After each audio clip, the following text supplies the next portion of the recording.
بسم اللہ الرحمن الرحیم السلام علیکم ورحمۃ اللہ۔ آج کے جو نوجوان ہیں وہ اپنے جذبات، اپنے غصے پر قابو نہیں رکھ سکتے۔ تھوڑا سا بھی کچھ ہو جائے، کسی پہ غصہ آ جائے، کسی کوئی برا کہہ دے تو فوراً اسی وقت اپنے غصے کو، اپنے جذبات کو نکالنے کے لیے کچھ نہ کچھ کر گزرتے ہیں۔ اور نوجوان تو کیا، آج کل کے جو بڑے ہیں، جو چھوٹے بچے ہیں، سب بھی اس میں شامل ہیں۔ بڑوں پہ بھی جب کوئی بات آتی ہے، کوئی بھی بات ہو تو وہ فوراً غصے میں آ کے خوب بولتے ہیں۔ پہلے بعد میں بے شک کہہ دے کہ ہم سے غلطی ہوئی ہے، ہم شرمندہ ہیں، لیکن وقتی طور پہ قابو رکھنا وہ بہت مشکل ہو گیا ہے آج کل کے لوگوں کے لیے۔ میں یہ بات اس لیے کر رہا ہوں کہ میرے ایک جاننے والے ہیں، میرے دوست ہیں، بھائی کی طرح ہیں، تو ان کا بھتیجا جو ہے وہ ایسے ہی گھر سے نکلا کہیں پہ، تو باتوں باتوں میں دوستوں میں جھگڑا ہو گیا۔ تو وہ جو جس کے ساتھ جھگڑا ہوا تھا اس نے کیا کیا جی، چھری تھا اس کے پاس سے، گھر سے لے آیا جا کے، تو لا کے اس کو مار دی، اس کے پیٹ میں مار دی۔ تو وہ بیچارہ 2 دن تک ہاسپٹل میں رہا۔ تو اس کے بعد اللہ تعالیٰ کو یہی منظور تھا، تو وہ فوت ہو گیا۔ تو بات یہ ہے کہ کیا وجہ ہے کہ آج کل کے جو نوجوان ہیں وہ اپنے غصے پر قابو نہیں رکھ سکتے، اپنے جذبات پر قابو نہیں رکھ سکتے، فوراً فیصلہ کرنے کو، فوراً بدلہ لینے کو دوڑتے ہیں۔ ان کی مرضی ہوتی ہے کہ فوراً کوئی نہ کوئی کاروائی کی جائے تاکہ اپنے ذہن کو سکون دیا جا سکے، فوراً فیصلہ کر کے۔ پتہ نہیں کیا وجہ ہے کہ ہمارے ملک پاکستان میں تو انسانی جان کی کوئی قیمت ہی نہیں ہے، چاہے وہ گورنمنٹ کے ادارے ہوں، چاہے وہ ریاست ہو، چاہے وہ کوئی عام بندہ ہو۔ کسی کو بھی جہاں پہ بھی موقع ملتا ہے کسی بندے کو مارنے کا، وہ مار دیتے ہیں۔ ایسے انسانی جان کی کوئی ویلیو ہے ہی کوئی نہیں یہاں کوئی۔ آپ پچھلے کچھ سالوں میں اٹھا کر دیکھ لیں، اتنے واقعات ہیں ایسے کہ جس میں اتنے بندے مرتے ہیں۔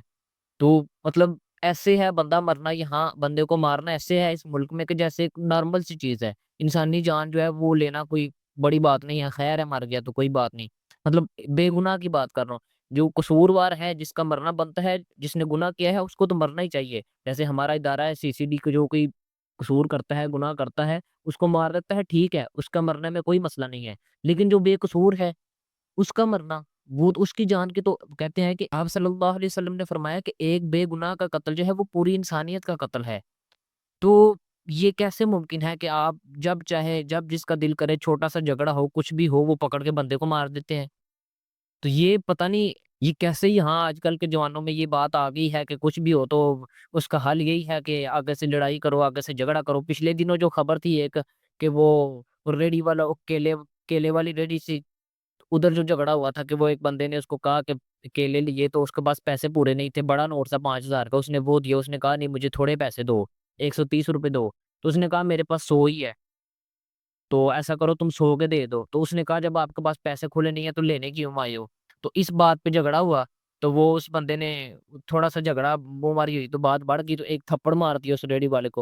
اور ریڈی والے نے فون کر کے جو ہے وہ بندے بلا لیے، وہ جو گراؤنڈ میں کرکٹ کھیل رہے تھے، تو وہ بلے لے کے آئے، کو 2 بھائی تھے، ان بیچاروں کو بلوں سے مارا، وہ دونوں ادھر ہی جان سے ہاتھ دھو بیٹھے۔ تو یعنی یہ اتنی جذباتیت، اتنا غصہ کہ جو وقتی طور پہ نکالنا ہے، جو اسی وقت نکالنا ہے، جس کو سنبھال کے نہیں رکھنا، صبر نہیں کرنا، تو یہ کیسے، کدھر سے آتا ہے یہ؟ مجھے تو نہیں سمجھ آئی کہ اگر میں یہ کہوں کہ یار اگر وہ فلمیں ڈرامے دیکھتے ہیں، فلموں میں دیکھتے ہیں کہ یار وہ بندے کو مارا جا رہا ہے، تو اس لیے ان کے ذہن پہ ہوتا ہے کہ یار یہی حل ہے، بندے کو مار دیا جائے۔ لیکن یہ ایسا نہیں لگتا کہ فلمیں دیکھنے والے تو ساری دنیا ہی دیکھتی ہے، وہ تو نہیں ایسے کرتے۔ تو کیا وجہ ہے کہ ہمارے ہاں یہ جذباتیت کچھ زیادہ پائی جاتی ہے؟ آپ بتائیں کیا وجہ ہو سکتی ہے، کس وجہ سے اتنی قتل و غارت جو ہے وہ ہمارے ملک میں عام ہوتی جا رہی ہے؟ اللہ تعالی ہمارے ملک پاکستان کی حفاظت فرمائے۔ جزاک اللہ۔